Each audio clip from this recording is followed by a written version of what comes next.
में मैं आप सभी देशवासियों को बुद्ध पूर्णिमा की ढेर सारी शुभकामनाएं देता हूँ।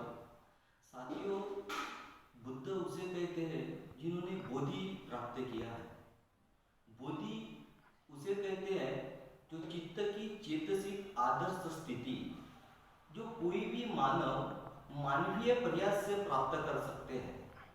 इस संसार में एक इंसान ने मानवीय प्रयास से बोधि प्राप्त की है जो इस इतिहास में सबसे बड़ी प्रचलित है, जिनका नाम गौतम बुद्ध है। गौतम बुद्ध इस संसार के सबसे बड़े मानवतावादी थे, क्योंकि इस देश में जब कुछ समुदाय को शिक्षा लेने का अधिकार था और कुछ समुदाय को वंचित रखा गया, कुछ समुदाय को व्यापार करने का अधिकार था, कुछ समुदाय को उससे वंचित रखा गया, कुछ समुदाय को नौकरी करने का अधिकार था, कुछ समुदाय को उससे वंचित रखा गया और उस वंचित समुदाय को सिर्फ सेवा करने का अधिकार था। उस घड़ी में बुद्ध इस पूरे संसार में खुले मन से आह्वान करते हैं कि आप भी मेरे जैसे बुद्ध बन सकते हो। किसी भी समुदाय का आदमी ये मेरे जैसा बुद्ध बन सकता है। उस दुनिया में सबसे बड़ा खुले मन से कहने वाले बुद्ध थे, जिन्होंने मानव जाति के भेद की श्रृंखला को तोड़ दी। और बुद्ध कहते हैं कि मैंने जो प्राप्त किया है वो आप भी प्राप्त कर सकते हो, क्योंकि मैं ईश्वरीय शक्ति का रूप नहीं हूँ, तो मैं एक मानव का रूप हूँ। तो एक मानव के रूप में आप भी एक मानव मेरे जैसे बुद्ध बन सकते हो। भगवान बुद्ध कहते हैं कि मानव जाति में कोई भी भेद नहीं है। ब्राह्मण और एक चांडाल में कौन सा भेद है? तो ब्राह्मण ना ये आकाश से आया है, ना ये हवा से उड़ के आया है, ना ये जमीन से निकला है।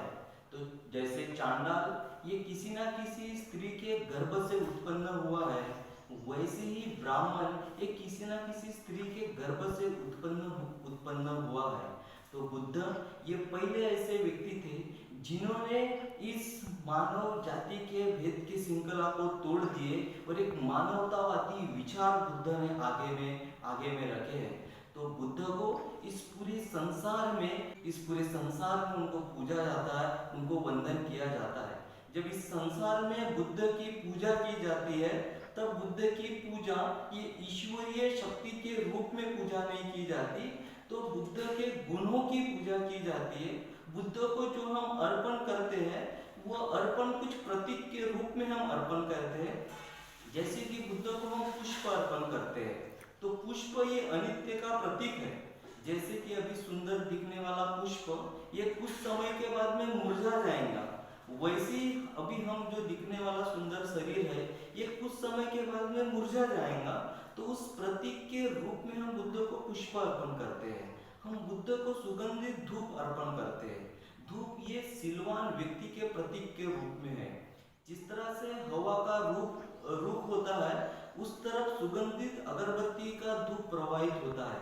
लेकिन एक सिलवान व्यक्ति का चरित्र, उसका सुगंध हवा के चारों ओर बहता है। तो सिलवान व्यक्ति के रूप में हम बुद्ध को सुगंधित धूप अर्पण करते हैं।